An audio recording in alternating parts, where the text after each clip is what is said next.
यकीन नहीं हो रहा है मुझे यकीन नहीं हो रहा है कि मैं इस खटारा के साथ यहाँ आ गई हूँ। क्यों आ गई हूँ मैं? खटारा?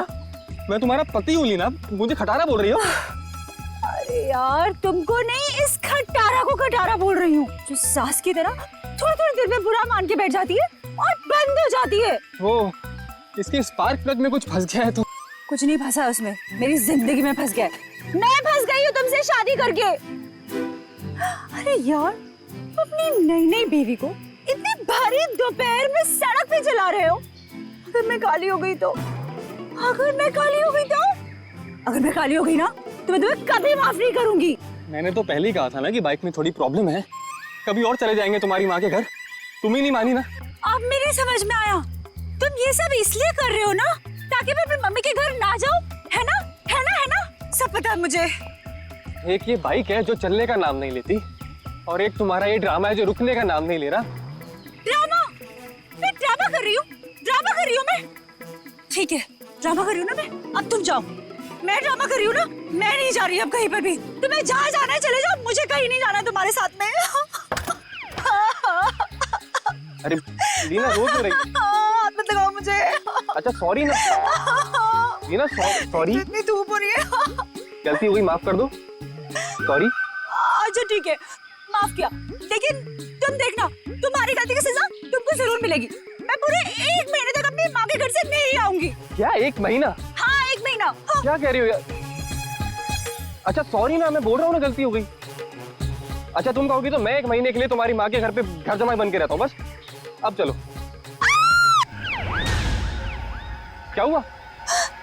दिनेश। हाँ दिनेश वो अपन चल के देखते हैं, क्या पता जिंदा हो और हमारी मदद की जरूरत हो उसकी। नहीं दिनेश, नहीं दिनेश, चल के देखते लीना। दिनेश, आ जाओ चल दिनेश के। मेरी बात तो सुनो।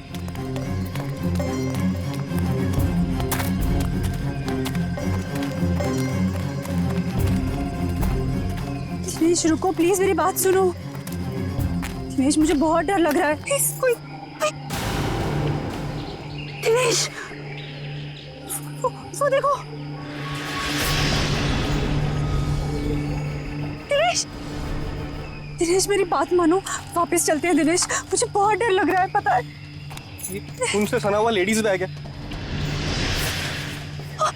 दिनेश, एंडी को फोन करना होगा। तुम पागल हो गई हो, ये सब करने की कोई जरूरत नहीं है, हम बेकार की मुसीबत में फंस जाएंगे। मुसीबत में क्यों फंसेंगे? एक जिम्मेदार नागरिक हैं हम, और सीआईडी को कॉल करना ही पड़ेगा। Hello CID.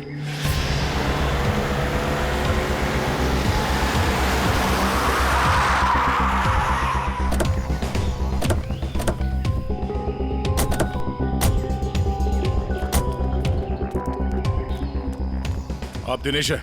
जी सर, मैं दिनेश हूँ। सीआईडी, लाश कहाँ है? सर वो वहां पे है सर, एक लड़का और एक लड़की की लाश है।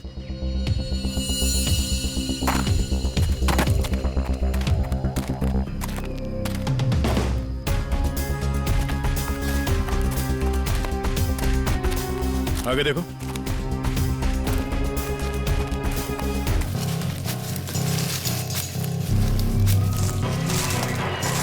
गोली मारी है सर। लगता है काफी करीब से गोली मारी है। गोली यहाँ पे नहीं मारी गई है। ये कैसे पता चलेगा सर? अगर गोली यहाँ पे मारी होती तो खून के छींटे यहाँ झाड़ियों में मिलते। ऐसा तो कुछ है नहीं यहाँ पर।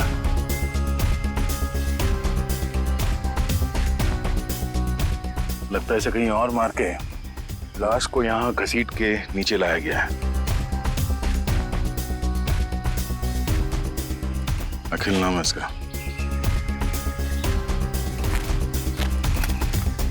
सर इसे भी गोली मारी है। ओह, सर इसका नाम बरखा है, शायद ये दोनों हस्बैंड वाइफ है। ये देखिए। पंकज जरा आसपास देखो, कोई सुराग मिलता है क्या?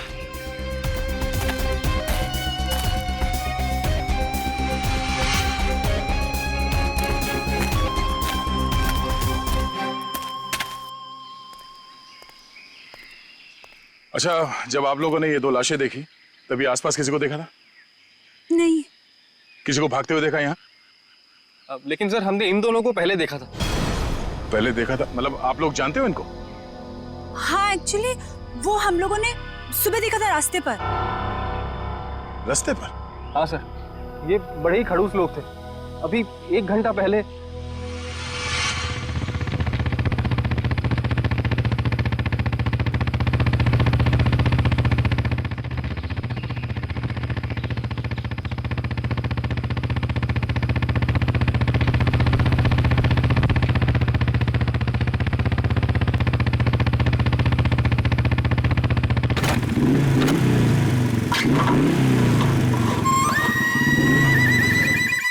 कुछ अजीब सी गड़बड़ सी आवाज आई। तुम्हारा पेट खराब है क्या? पेट नहीं ली ना, बाइक खराब है। यार मुझे समझ नहीं आता, जब मुझे मायके जाना होता है तभी ये क्यों नखरे दिखाती है? अब देखते ही रहोगे कि बताओगे भी क्या हुआ है? अरे यार देख रहा हूँ ना लीना, 2 मिनट दो प्लीज।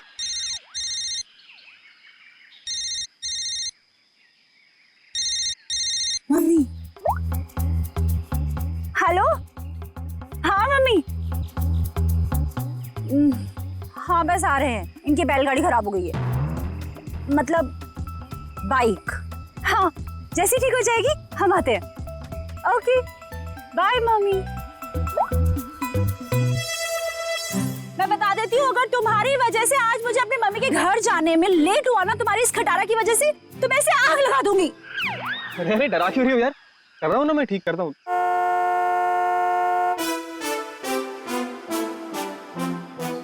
सुनो सुनो सुनो, गाड़ी की आवाज आ रही है।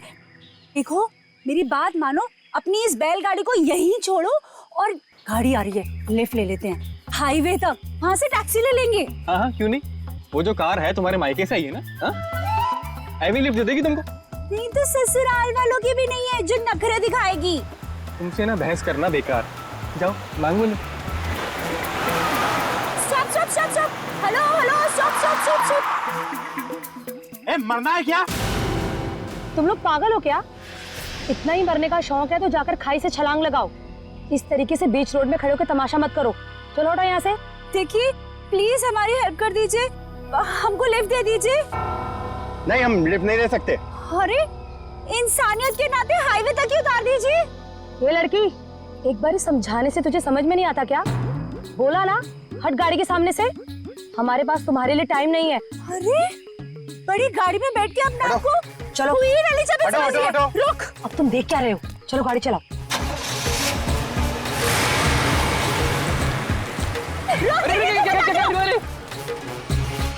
तो आप लोगों को लगता है कि वो लोग जल्दी में थे इसीलिए आप लोगों की मदद नहीं की? जल्दी में ही नहीं सर, ये बहुत घबराए हुए भी थे। मेरे साथ इतनी बदतमीजी पहले किसी ने नहीं करी। ऐसा लग रहा था जैसे दुनिया में सबसे ज्यादा जल्दी इन्हीं लोगों को है। कोई और भी था उनके साथ? नहीं मैम, बस ये दोनों ही थे। ऐसी क्या वजह रही होगी जो इतने घबराए हुए थे? और अगर घबराए हुए थे तो फिर ऐसे सुनसान जगह पे क्यों है? सर हो सकता है उन्हें यहाँ किसी ने बुलाया हो सकता है, पर वो गाड़ी जिसमें वो लोग थे वो कहाँ है? सर, हाँ एक गाड़ी मिली है सर, कहाँ पे? वो आगे झाड़ियों के पीछे। आइए।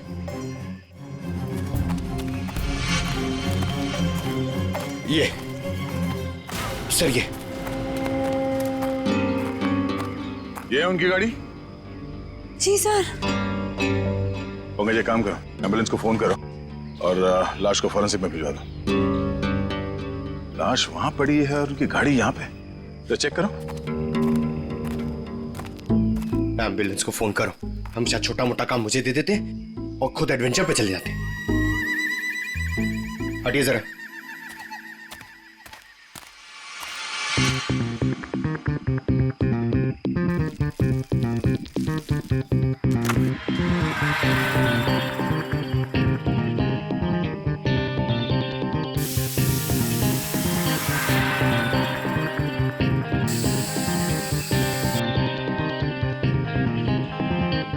सर, अंदर स्टीयरिंग व्हील पे और विंडो पे उंगलियों के निशान हैं। सर हाँ सर ये देखिए सर, ये खून के निशान। तो कहीं ये खून उनका तो नहीं? नहीं, उन दोनों की मौत अभी भी हुई है। खून अभी भी ताजा है। ये खून तो सूखा हुआ है। मतलब ये खून किसी और का है? पर सर, यहाँ गाड़ी के आसपास कोई लाश तो नहीं दिख रही है। केस थोड़ा उलझा हुआ है। इसे सुलझाने के लिए विक्टिम्स के घर जाना होगा।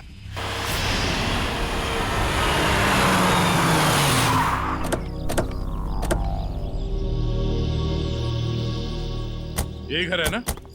हाँ सर।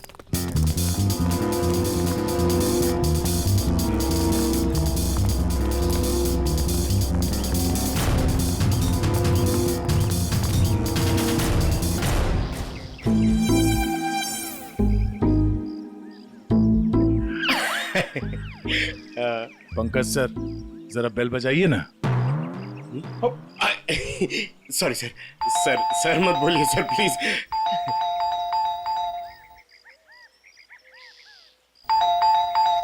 तो लगता है घर में कोई नहीं है। घर में कोई नहीं है? घर में नहीं तो दरवाजा क्यों नहीं खोल रहा? घर तो अंदर से बंद है, पर अगर दरवाजा लॉक है तो फिर बाहर से, मतलब अंदर से बाहर कैसे आएगा कोई? सेंट्रल लॉकिंग सुना है? लातों के भूत बातों से नहीं मानते।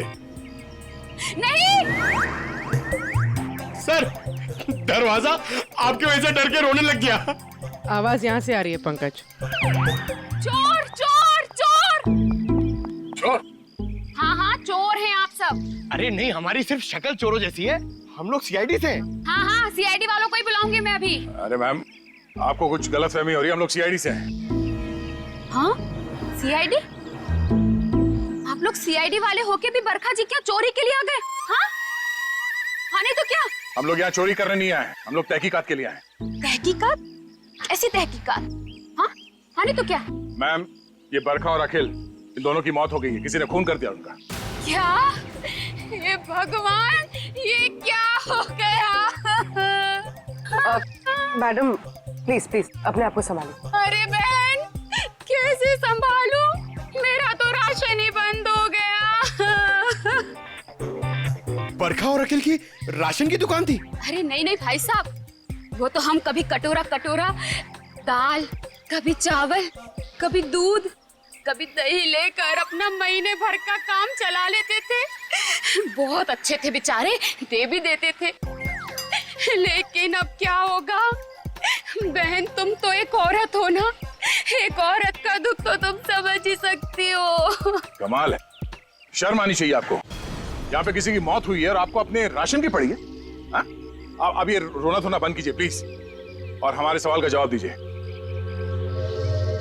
आप इस बरखा को कब से जानती? जब पहली बार चाय पत्ती लेने गई थी ना, तब से।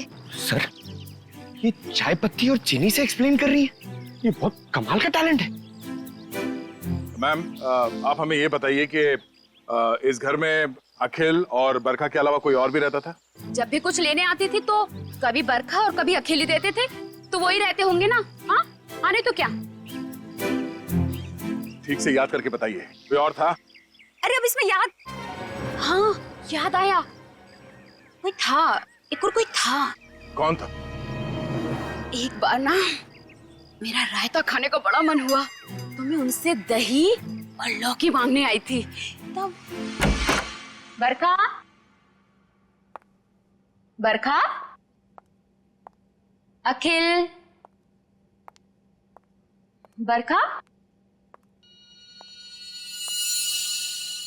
अरे ये दरवाजा तो हमेशा बंद रहता है।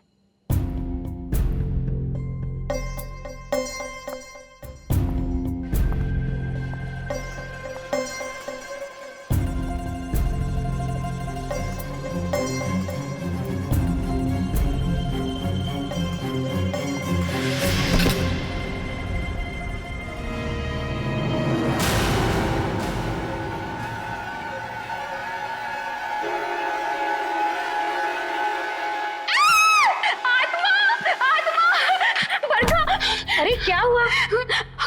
अंदर अंदर आत्मा है। अरे वो आत्मा नहीं, वो मेरा भाई है।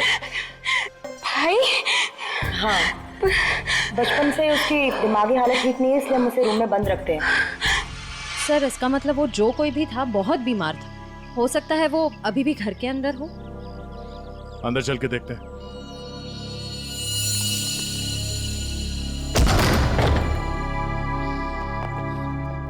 बाहर के दरवाजे पे सेंट्रल लॉक और अंदर एक और दरवाजा, ये डबल सिक्योरिटी। कौन सा कमरा? वो वाला। वो वाला? जी।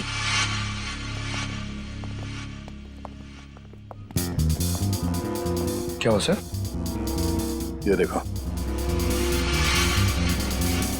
ऐसे लगता है कि किसी को यहां से घसीट के ले जाया गया है।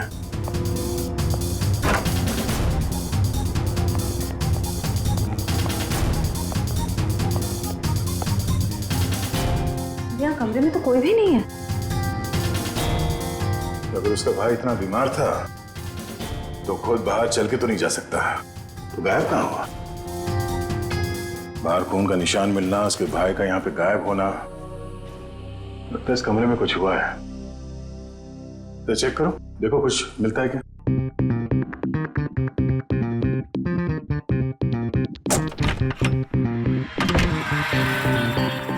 सर, हाँ? सर ये देखिए, खून के धब्बे। लगता है यहाँ पे कुछ रखा गया था जिससे खून निकल रहा था और शायद यहीं से घसीट के उसे बाहर ले जाया गया है। सर पता नहीं ये खून जिसका भी है वो जिंदा भी है या नहीं। अब ये तो बरखा के भाई के मिलने के बाद ही पता चलेगा। पर सर ये खून किसका है ये कैसे पता चलेगा, क्योंकि बरखा और अखिल दोनों मर चुके हैं। इस कमरे में 3 लोग थे जिनमें से 2 की मौत हो चुकी है, अखिल और बरखा। तो बचा उसका भाई। हो सकता है ये खून उसके भाई का हो, या फिर ये भी हो सकता है कि उन दोनों की मौत से पहले उन लोगों ने यहाँ पे किसी को मारा हो, या फिर उस खूनी ने जिसने उन दोनों को मारा यहाँ पे किसी को आके मार दिया। हो सकता है उसका भाई हो या फिर कोई और। एक काम करो, पड़ोसी से अखिल और बरखा इन दोनों के फोन नंबर्स ले लो, शायद इनके कॉल लिस्ट से कुछ पता चल जाए।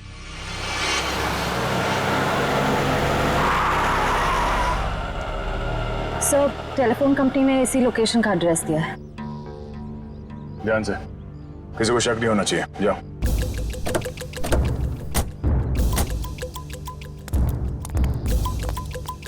Excuse me. यस, ये एड्रेस कहाँ पर है? मुझे नहीं पता।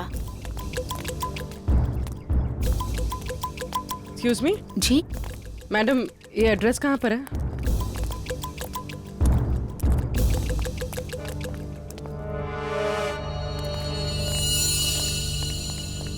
एक्सक्यूज मी मैडम, इस एड्रेस के बारे में बता सकते? मैं नहीं जानती।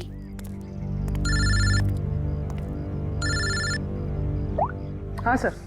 भाई साहब, ये एड्रेस कहाँ पर है? सामने।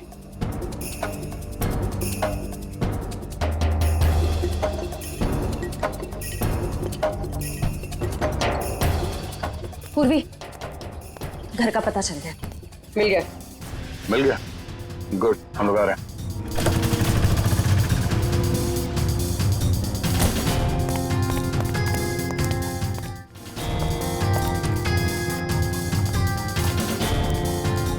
ये वाला घर है।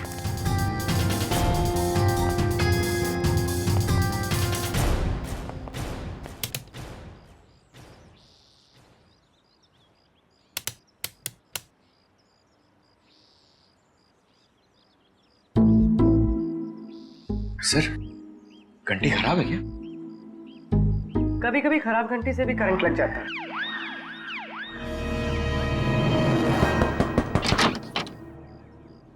जी।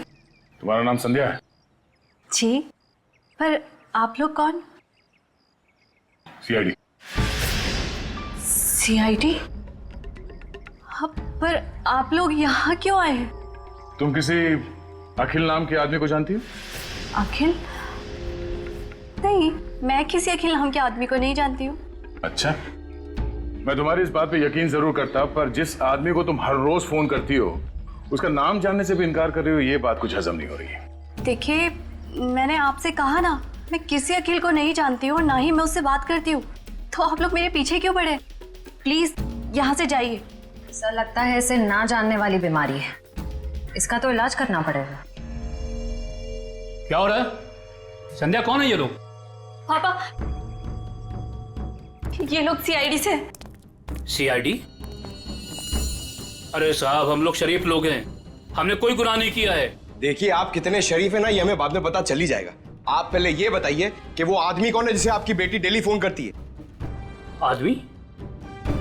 संध्या, ये क्या बोल रहे हैं? बोलती क्यों नहीं? लड़की पे हाथ उठाते हो? हाँ संध्या, सच सच बताओ। आप लोग खामखा मुझ पर इल्जाम क्यों लगा रहे हो? हम लोग कोई इल्जाम नहीं लगा रहे। तुम हर रोज अखिल नाम के किसी आदमी से फोन पे नहीं बात करती? कौन है ये अखिल? पापा, मैं किसी अखिल को नहीं जानती हूँ। नहीं जानती तो फिर रोज उससे बात कैसे करती हो? देखो, हमारे पास फोन रिकॉर्ड्स है। सीआईडी के सामने तुम्हारा ये झूठ नहीं चलेगा। देखिए, ऐसा है, एक बार संध्या ने कह दिया नहीं जानती तो नहीं जानती। आप लोग प्लीज हमारे साथ जबरदस्ती मत कीजिए। जाइए आप लोग। चलो संध्या। एक मिनट, देखिए, आप हमें जबरदस्ती करने पे मजबूर कर रहे हैं। हम यहाँ सच जानने आए, इसलिए आप अंदर जाइए और संध्या से अकेले में बात करने दीजिए। चलिए। कैसी बात कर रहे हैं आप? संध्या मेरी बेटी है, मैं उसे छोड़ के नहीं जाऊंगा। चलिए, आप अंदर चलिए। अरे ये क्या जबरदस्ती है? क्या जबरदस्ती है आप लोग की? चलिए। क्या जबरदस्ती है? देखो संध्या, तुम पढ़ी लिखी लगती हो, इसलिए समझा रहा हूँ। हमारे पास तुम्हारे फोन रिकॉर्ड्स हैं, इसलिए झूठ बोल के कोई फायदा नहीं। फोन रिकॉर्ड्स काफी है तुम्हारे खिलाफ केस बनाने के लिए। केस? कौन सा केस? अखिल की मर्डर का केस। भैया!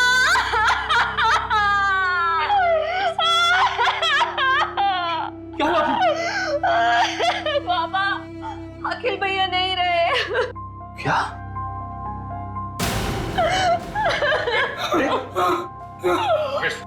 डॉक्टर फोन दो, इन्हें अंदर ले जाओ।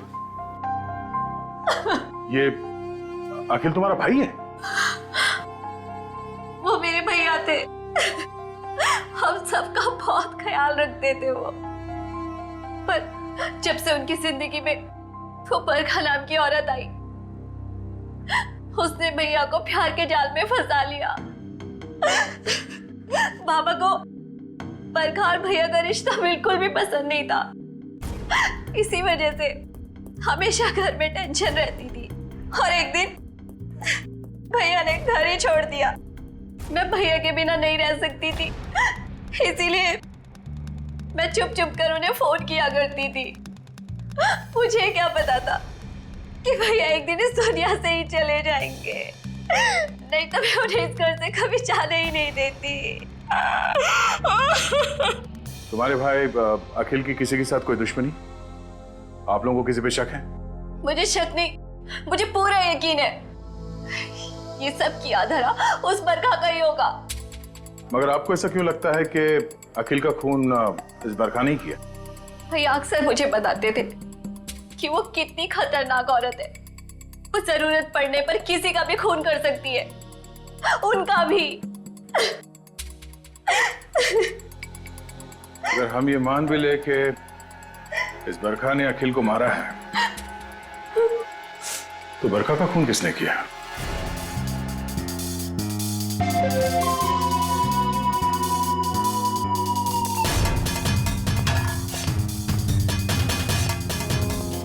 बस मामला बहुत गंभीर है। क्यों? तेरे से जम नहीं रहा है? अरे नहीं, अगर ऐसा है तो बता दे, किसी और से पूछ लेते हैं। गाड़ी में 2 लोगों की उंगलियों के निशान नहीं है, बल्कि 3 लोगों की उंगलियों के निशान है। 3 लोगों के निशान थे? जी।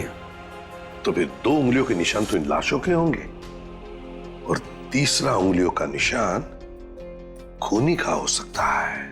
और सबसे बड़ी बात यह कि जो तीसरी उंगलियों के निशान है, ये ड्राइवर के साइड वाले दरवाजे पर और स्टीयरिंग व्हील पर है।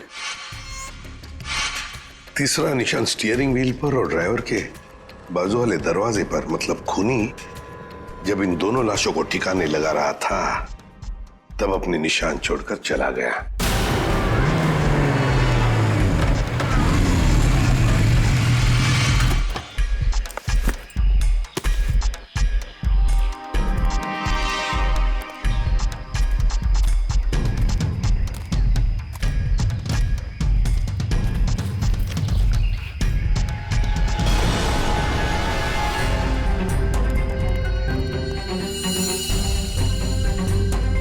कुछ भाई पता साहब। क्या हुआ और कुछ बाकी है क्या?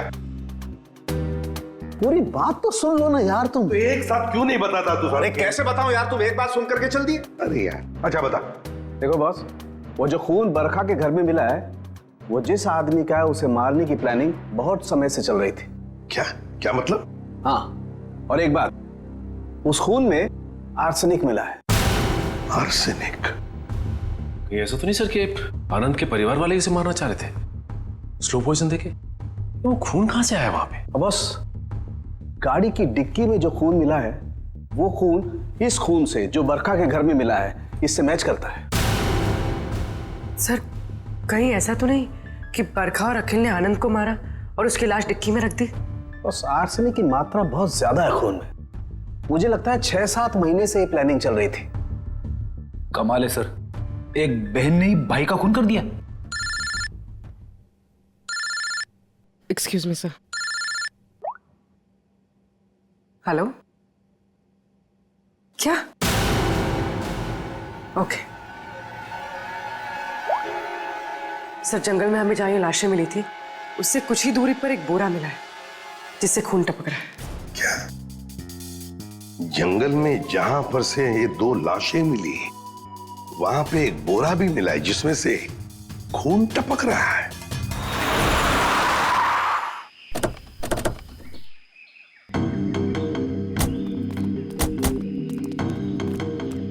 आपने फोन किया था? हाँ सर, मैंने फोन किया था। तो सामने जंगल में एक बोरा है, उसमें से खून टपक रहा है।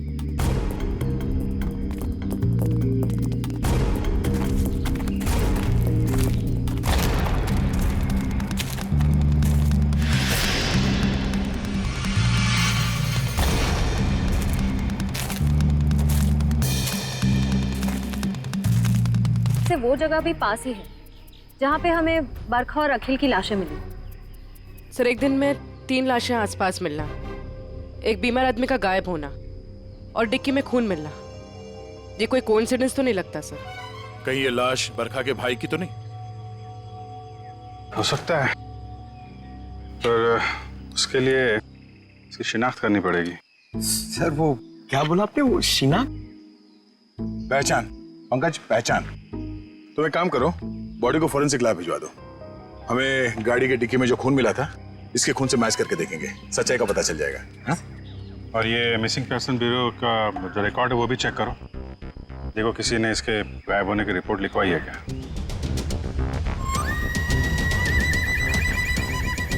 सर, मैंने बड़ी मेहनत करके बरखा के भाई आनंद के बारे में जानने की कोशिश की, मगर किसी को कुछ पता ही नहीं है। शायद मुझे पता है। क्या पता है तुझे? लाश कहाँ है तुझे पता है? मैं जानता हूँ आनंद कहाँ है।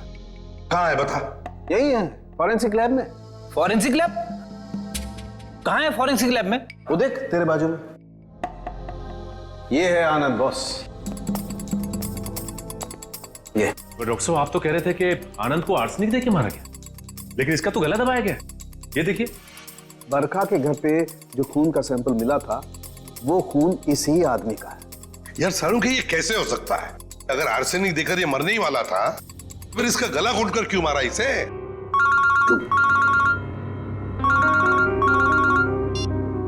हेलो।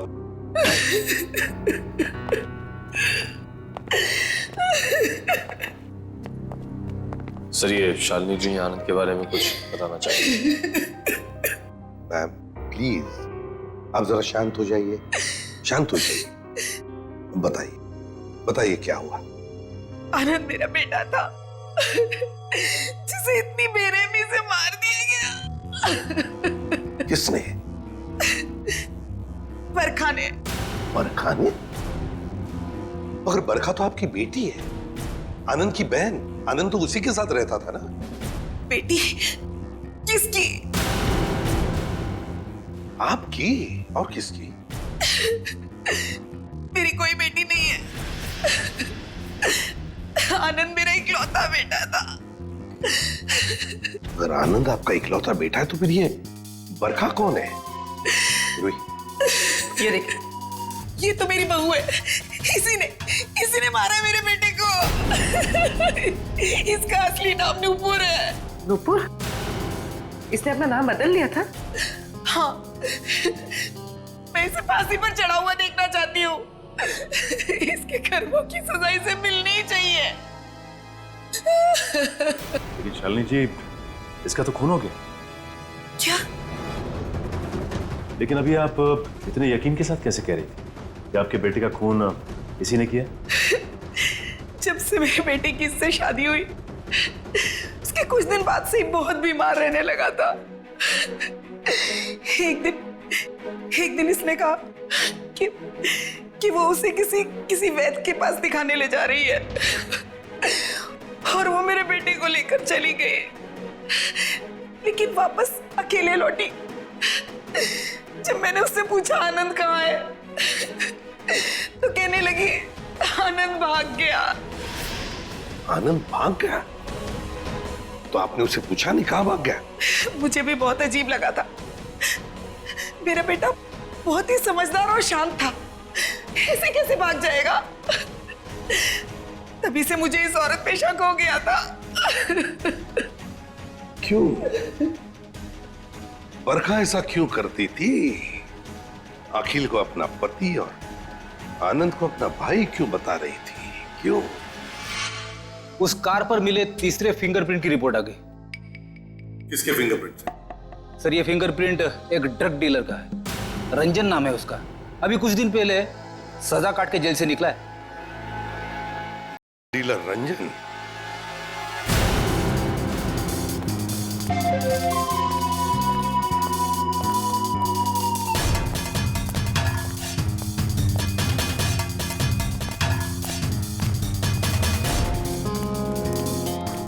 रिकॉर्ड के हिसाब से यही घर है ना? हाँ सर, यही है। देखो रंजन,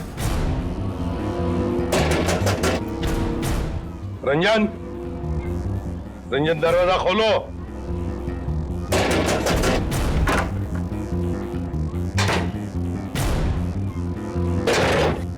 ये रंजन का घर है?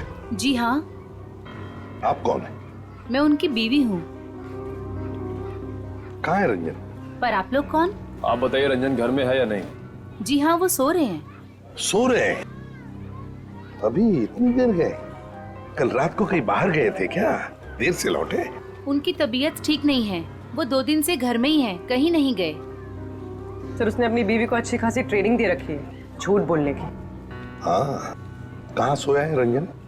पूर्वी, देखो जरा। सर, मैडम बैठिए। आप ऐसे कैसे अंदर घुस सकती हैं? मैम, ये मेरा घर है, आप ऐसे अंदर नहीं आ सकती। बाहर चलिए आप लोग, बाहर चलिए।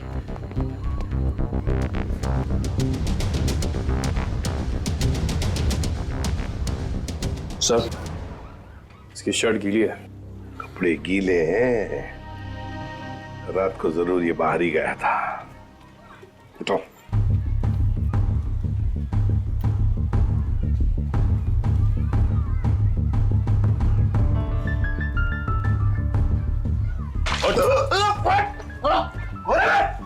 सीआईडी, आजा, चल।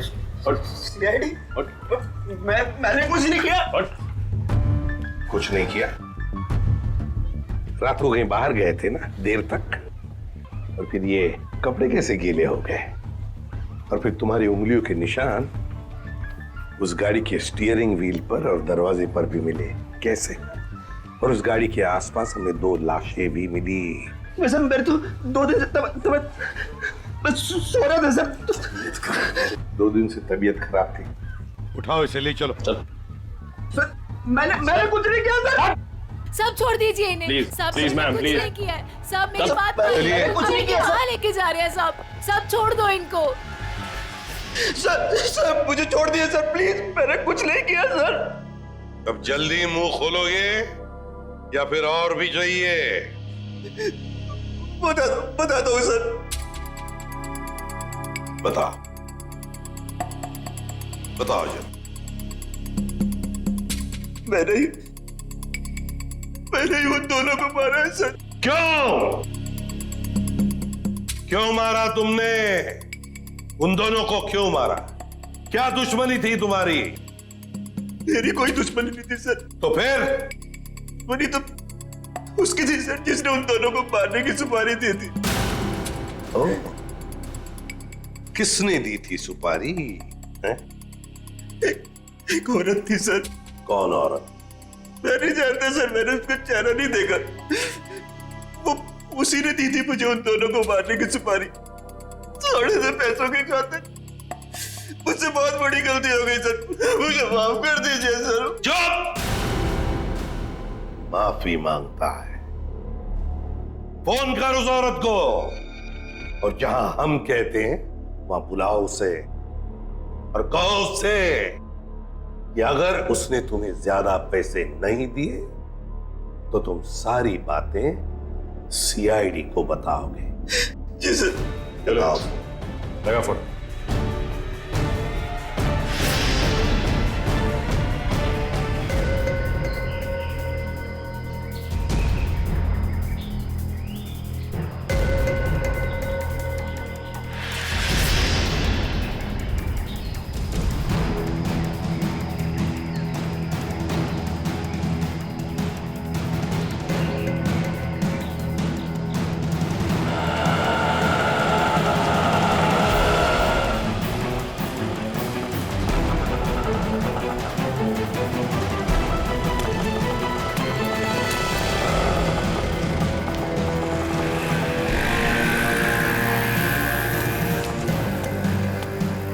रंजन, तुम?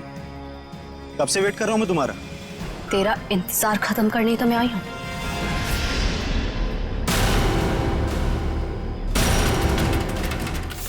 फिर तुम्हारा भाई है? ये क्या है? ए, क्या कर रही है तू? बहुत अकड़ है ना तुझ पे। तूने क्या कहा था? तू सीआईडी से मेरी शिकायत करेगा? हाँ, मुझे धमकी देगा, मेरी पोल खोलेगा। अब तू देख मैं तेरे साथ क्या करती हूँ। तेरी सांसें बंद कर दूंगी मैं। तू मेरी सांसें बंद करेगी? चला किसको अंदर? जब तू पैदा भी नहीं हुई थी ना, तब से खेल रहा हूं मैं इन खिलौनों से, समझी? देख जो तू कर रही है ना ठीक नहीं है। तुझे तेरे किए की सजा मिलेगी। तू अभी अपनी फिक्र कर। तेरी जिंदगी का फैसला मैं कर चुकी हूँ और उसकी सजा मौत होगी। फैसला करना कानून का काम है, उन अपराधियों का नहीं जो कानून हाथ में लेते हैं। ले चलो इन्हें। चल।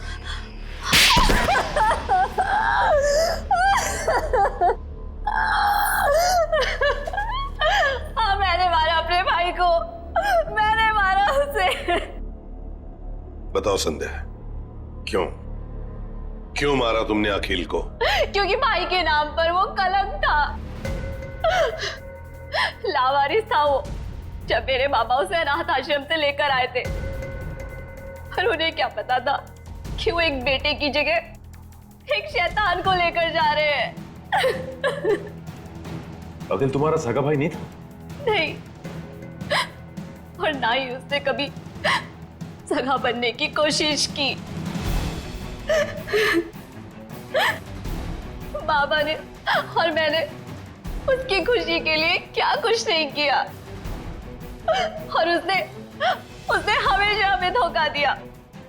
हमारा घर, हमारी जमीन और सारी सेविंग, सब कुछ धोखे से हड़प ली।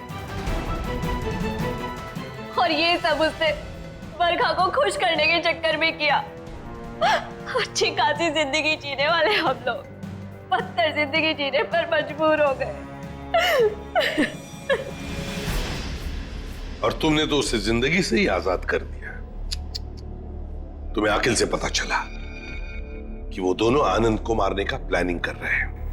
हाँ, कई दिनों तक आनंद को जहर देने के बाद जब वो नहीं मरा तो बरखा के सब्र का बांध टूट गया और उसने अखिल के साथ मिलकर आनंद को अपने हाथों से गला घोट के मार दिया।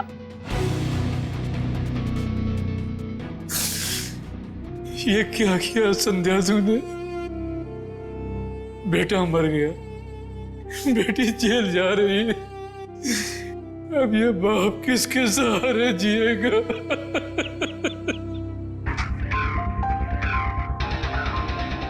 संध्या, बदले की भावना सिर्फ दुख ही पहुंचाती है, साथ साथ अपनों की जिंदगी भी बर्बाद कर देती है। बताओ क्या मिला तुम्हें? क्या मिला? सिर्फ दुख ही ना? बदले की आग में तुमने 2-2 खून भी किए। कानून तो तुम्हें कड़ी से कड़ी सजा देगा, शायद फांसी होगी तुम्हें।